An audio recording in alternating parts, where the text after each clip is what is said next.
नमस्कार, habitat society services के इस ट्यूटोरियल में आप सभी दोस्तों का स्वागत है।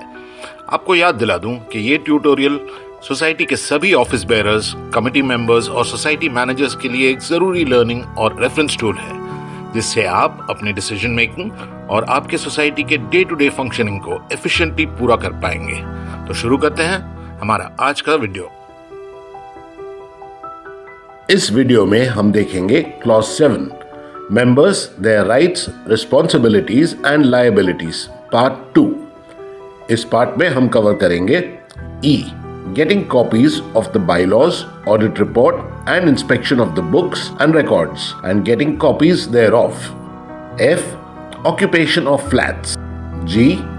Restrictions on rights of associate and nominal members. H. Resignation of membership. I. Nomination by members. तो पहले समझते हैं clause 7E, getting copy of the bylaws, audit report and inspection of books and records and getting copies thereof. Bylaw number 23A, कोई भी member books, registers और documents को free of cost inspect कर सकते हैं और bylaw number 172 के तहत जरूरी फीस पे करने पर डॉक्यूमेंट्स की कॉपीज भी ले सकते हैं। बी, हर मेंबर को अप्रूव्ड बायलॉज या सोसाइटी ऑडिट रिपोर्ट की कॉपी प्रिस्क्राइब चार्जेस पे करने पर मिलेगी। F. Occupation of flats, bylaw number 24। A. Member को बायलॉ नंबर 76A के अंडर दिए हुए लेटर और टर्म्स एंड कंडीशंस के अनुसार फ्लैट ऑक्यूपाई करने का राइट होगा। B. एसोसिएट या नॉमिनल मेंबर को फ्लैट ऑक्यूपाई करने का राइट होगा। इसके लिए उसे मेंबर का रिटन कंसेंट लेना होगा और सोसाइटी को इंटीमेट करना होगा। G. Restrictions on rights of associate and nominal members, bylaw number 25। एक एसोसिएट मेंबर के पास एक्टिव मेंबर के राइट्स या प्रिविलेजेस नहीं होते, सिवाय उन राइट्स के जो सेक्शन 27(2) में दिए गए हैं, और अगर वो बायलॉ नंबर 22A की कंडीशंस को पूरा करते हैं। बायलॉ नंबर 26, एक नॉमिनल मेंबर के पास रेगुलर मेंबरशिप राइट्स नहीं होते। H. Resignation of membership, bylaw number 27। Point A, एक मेंबर अपने मेंबरशिप से 3 महीने का नोटिस देने पर रिजाइन कर सकते हैं। B. कोई भी रेजिग्नेशन तब तक एक्सेप्ट नहीं होगा जब तक मेंबर ने सोसाइटी के सारे चार्जेस पे कर दिए हैं। पॉइंट C, अगर ऐसे कोई भी चार्जेस पेंडिंग हैं तो सोसाइटी उस मेंबर को पूरे डिटेल्स और रीजंस के साथ रेजिग्नेशन नोटिस रिसीव करने के 15 दिन के अंदर इन ड्यूज के बारे में इंटीमेट करेंगे और उन्हें डायरेक्ट करेंगे कि ये ड्यूज इंटीमेशन के 30 दिन के अंदर पे हो जाने चाहिए।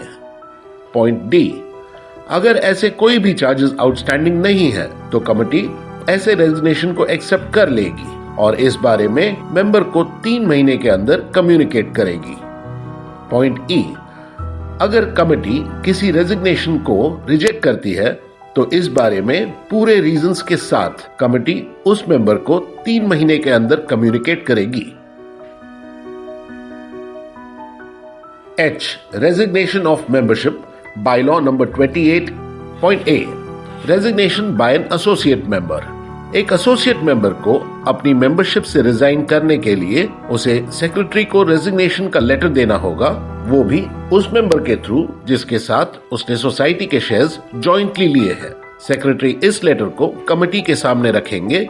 अगर कमिटी उसे एक्सेप्ट करती है तो सेक्रेटरी ये डिसीजन मेंबर और एसोसिएट मेंबर को 15 दिन के अंदर कम्युनिकेट करेंगे।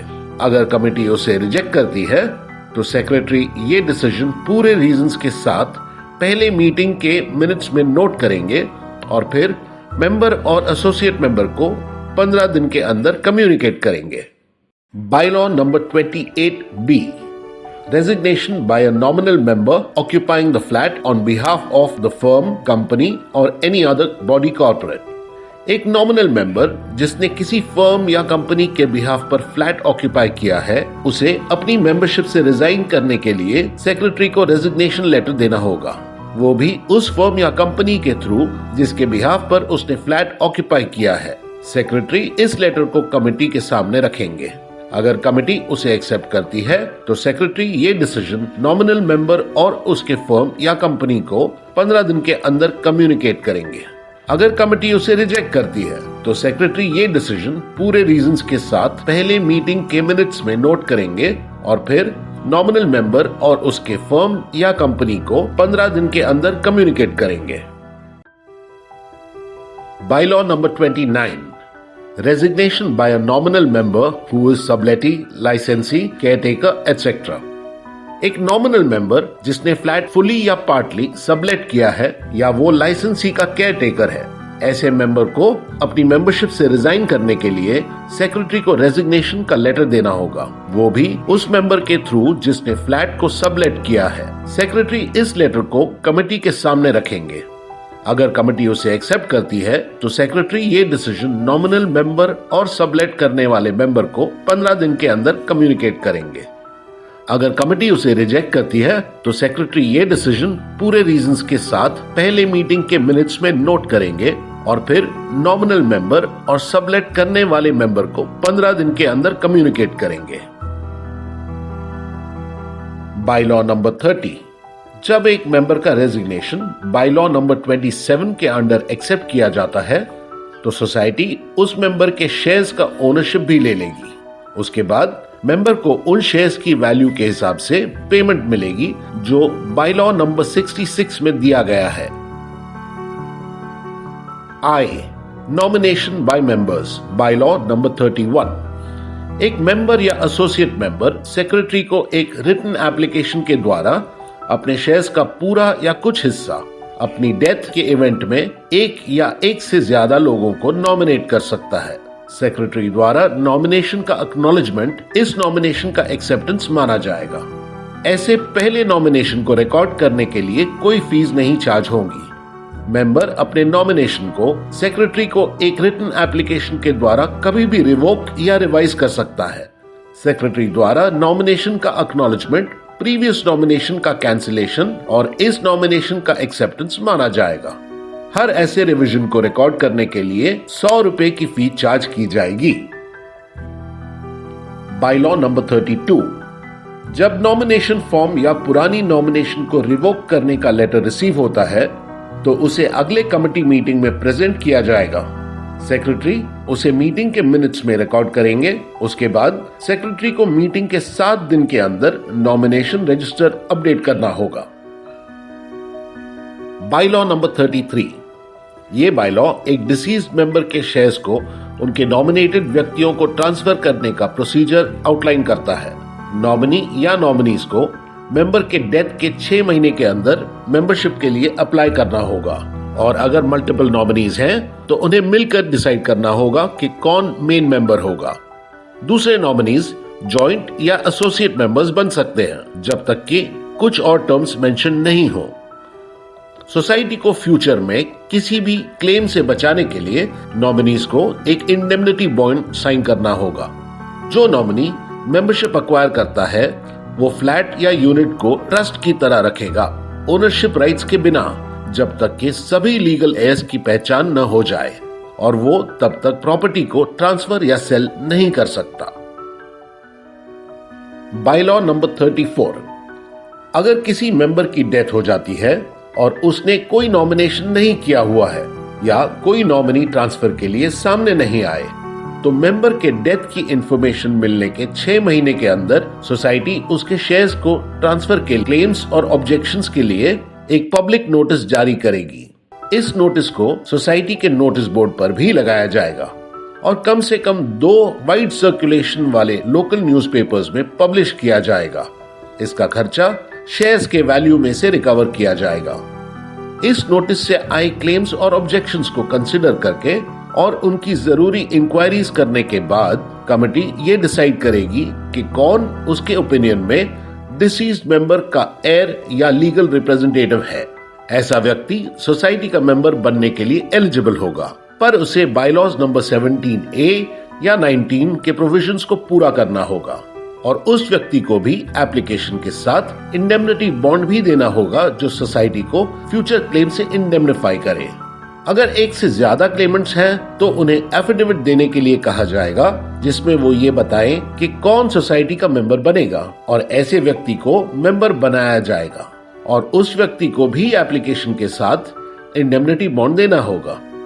अगर कमेटी ये डिसाइड नहीं कर पाती है कि कौन व्यक्ति डिसीज मेंबर का हेयर या लीगल रिप्रेजेंटेटिव है, या अगर क्लेमेंट्स ये अग्री नहीं कर पाते कि कौन सोसाइटी का मेंबर बनेगा, तो कमेटी उन्हें कॉम्पिटेंट कोर्ट से लिया गया हुआ सक्सेशन सर्टिफिकेट प्राप्त करने के लिए कहेगी। अगर कोई भी क्लेमेंट नहीं है तो डिसीज मेंबर के शेयर्स सोसाइटी के नाम हो जाएंगे। बायलॉ नंबर 35, अगर एक ही नॉमिनी है और वो डिसीज मेंबर के शेयर्स की वैल्यू की पेमेंट मांगता है, तो सोसाइटी उन शेयर्स को अक्वायर करेगी और नॉमिनी को उसकी पेमेंट करेगी।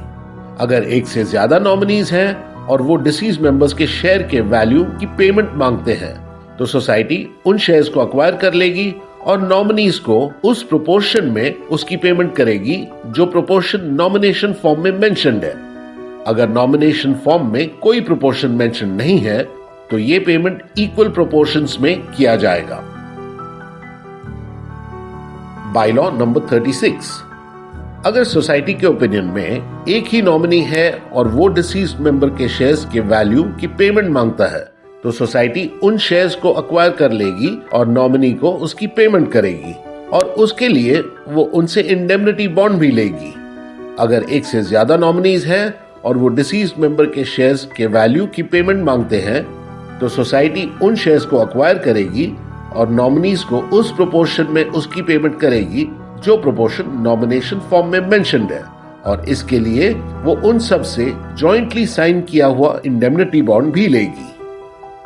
तो आज के लिए बस इतना ही। अगले सेक्शन में हम आपको बताएंगे clause 7, members, their rights, responsibilities and liabilities, part 3, जिसमें हम कवर करेंगे J, transfer of shares and interest in the capital और property of the society, K, exchange of flats, L, subletting etc. of flats। फिर मिलेंगे अगले section में। Habitat society services से जुड़ने के लिए धन्यवाद।